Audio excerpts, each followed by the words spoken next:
এটা কি হয় মানুহবিলাকে কি কৰে ক'ত ভুল কৰিব এটা শুনিব এতিয়া ক'ত ভুল কৰিব কালি প্ৰচাৰত কোনবা ভুল কৰা আপুনি শুনিব কেতিয়া আইছে সামস 51 অধ্যায় कैसे प्रभु मोर पाप क्षमा कर তোমার পবিত্র আত্মা মোর পৰা দূৰ নকৰি বুলি দেৱীয়ে প্ৰাৰ্থনা কৰিছে এই কাৰণে কি হয় ব্যৱস্থাৰ অধীন আছে এই কাৰণে কি এই প্ৰাৰ্থনা কৰিছে কিছে তোমাৰ পবিত্ৰ আত্মা মোৰ পৰা আঁতৰাই নিনিব এতিয়া ইমানুৱেল ঈশ্বৰ যদি হয় ইমানুৱেল ঈশ্বৰ হয় তো আঁতৰি যায় নেকি আঁতৰি যোৱা ঈশ্বৰ হয় নেকি এতিয়া তোমালোকৰ শৰীৰটো পবিত্ৰ আত্মাৰ মন্দিৰ হয়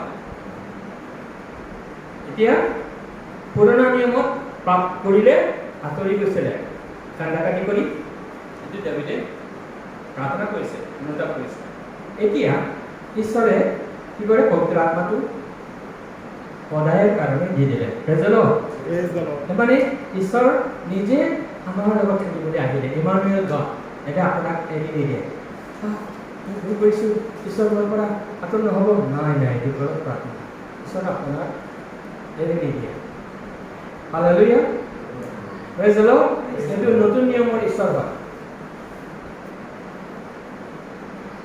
ৰোমান 5 অধ্যায় 8 পদত কি কৈছে আপোনাৰ পাপে ঈশ্বৰৰ প্ৰেমটো আপোনাৰ ওচৰত আহিবলৈ বাধা দিব পৰা নাই চাওক ঈশ্বৰৰ প্ৰেমটো ইমান শক্তিশালী চাওক কৰি দিয়ক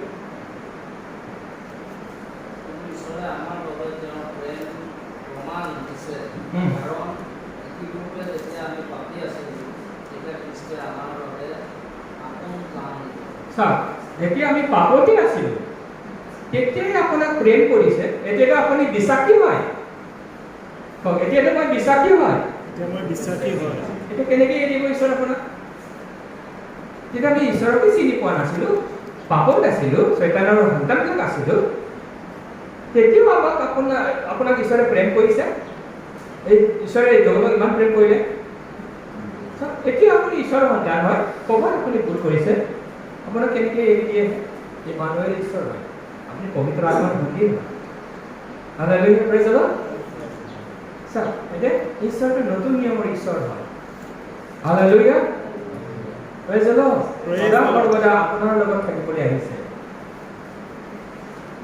প্ৰেজ দ্য লৰ্ড এতিয়া ৰোমান 4 অধ্যায় 24-25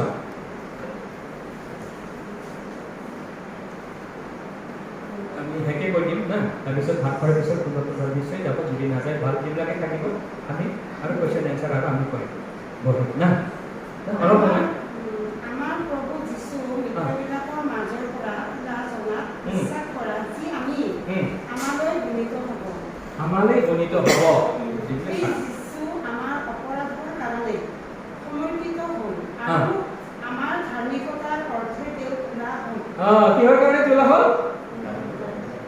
কওকচোন আৰু কিহৰ কাৰণে তুলিলে যীশু খ্ৰীষ্টক পিতৃ ঈশ্বৰে ধাৰ্মিকতা আৰে বাপ তেতিয়াহ'লে চাওক আমি ধাৰ্মিকতা এইটো ইমান ক্লিয়াৰকৈ লিখিছে খটাংকৈ লিখিছে খাৰাংকৈ লিখিছে কিয় তুলিলে আমাক ধাৰ্মিক কৰিবলৈ বিশ্বাস কৰা যায় চাওক এতিয়া আমি শুনাই নাছিলোঁ দেখোন মই গোটেই কিমান বছৰ আজি না 32 বছৰ মানে ঈশ্বৰৰ ঘূৰিছোঁ না শুনা নাছিলোঁ বেলেগৰ পৰা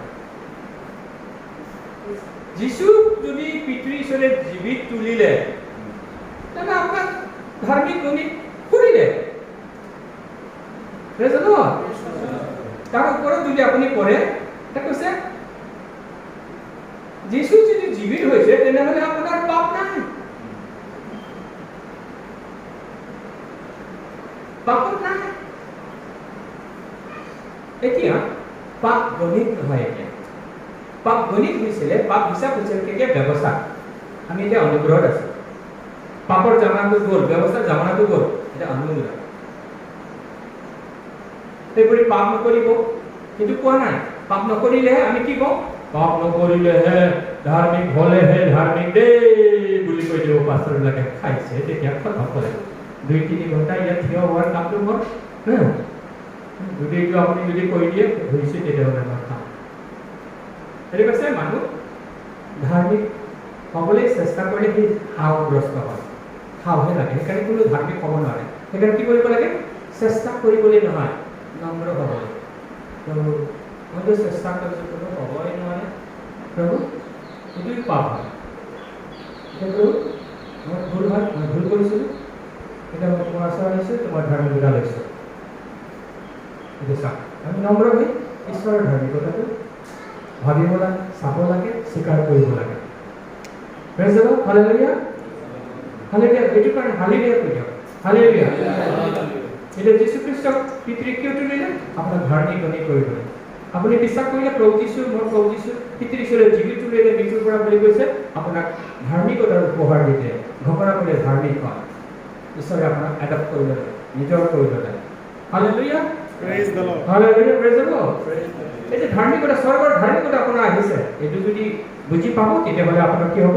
ভিতৰত মহিমাৰ আশা হ'ব। মোৰ জীৱন এইটো হ'ব, এইটো আশীৰ্বাদ কঢ়িয়াব, এইটো মোৰ সংকট কঢ়িয়াব, মোৰ ল'ৰা ছোৱালী এইটো হ'ব, সেইটো হ'ব। Hallelujah, praise the lord. এইটো বিশ্বাসটো আপোনাৰ কি হ'ব? মহিমাৰ আশাত পৰিণত হ'ব। Hallelujah, praise the lord. Praise the lord. চাওক, তেনেহ'লে চাওক, হালেলুয়া, গ্লৰি। হ'ব, ইয়াৰ পিছত আমি আৰু বহিম, কুৱেশ্যন এনচাৰ যদি কিবা থাকি যায় আৰু অলপমান বহি যাম না, খোৱা লোৱাৰ পিছত না, হ'ব না? একদম আহিছোঁ যেতিয়া আহিছোঁ আৰু এই দিবলৈ মন নাই আৰু কিবা যদি থাকিও যায়, প্ৰশ্ন যেতিয়া আপুনি কৰিব না, প্ৰশ্ন কৰিবই লাগিব না, কুৱেশ্যন থাকিব। এতিয়া কুৱেশ্যনটো ক্লিয়াৰ হৈছে মই জানো, তথাপি যদি কিবা এটা কুৱেশ্যন থাকে কাৰোবাৰ না, এতিয়া পাপ কেনেকৈ হ'ব? পাপ কৰিব না মানুহবিলাক বুলি ক'ব না, চবতে এটা সুধিব লাগে, যদি হয় পাপটো কি হ'ব, সেইবিলাক আছে। যিকোনো কুৱেশ্যন, প্ৰতিটো কুৱেশ্যন হ'ব পাৰে, এইটোৰ বিষয়ে কুৱেশ্যন না, সকলো নুসুধিব এইটো নদী ক'ত আছে বুলি সুধিব মোক না, এইটো পোষ্ট ক'ত আছে সেইবিলাক নুসুধিব না, এইটো পাপ আৰু না সুন্দৰ বিষয়ে লোক ব্যৱস্থা আৰু অনুগ্ৰহৰ বিষয়ে এইবিলাক সুধিব না। আমি এইটো আমাৰ এইটো বিষয়ৰ ভিতৰত যদি হয় প্ৰশ্ন এটা 10টা যি আছে আপুনি সুধিব, কি আছে সুধো নহ'লে এনেকৈ সুধিব, নিজৰ ভাবি সুধি দিয়ক না। ঈশ্বৰে সহায় কৰিছে, আমি তেওঁক প্ৰাৰ্থনা কৰিম না। ধন্যবাদ মান পৰমেশ্বৰিতা, তোমাৰ আছো মান পৰমেশ্বৰিতা, আমাৰ সকলোকে অনুগ্ৰহ দিলা, বুজিবলৈ সহায় কৰিলা, কাৰ্যবিলাক আমাৰ মনত নুবুজক সোমাই দিলা। হালেলুয়া, ধন্যবাদ। এই বস্ত্ৰ বিহু বাৰ্তাটো ইয়েছ পিতা, ধন্যবাদ প্ৰভু, যাতে আৰু বুজিব পাৰোঁ গভীৰ মহিমাৰ আশাৰে আমাক ইয়াৰ কৰি আমি ইয়াৰ পৰিপূৰ্ণ হ'ব পাৰোঁ। হয় ধন্যবাদ, থেংক ইউ লৰ্ড, যীশু নামত খুজিছোঁ, আমেন। নাজানো আচল অনুগ্ৰহৰ অনুতাপটো কেনেকৈ কৰিব লাগে সেইটো দিয়া নাই, আমি আচলটো দিয়া নাই, আপোনালোকে গুচি দিয়ে নাযাওক বুলি, আচলটো খোৱাৰ পিছতে দিয়ে।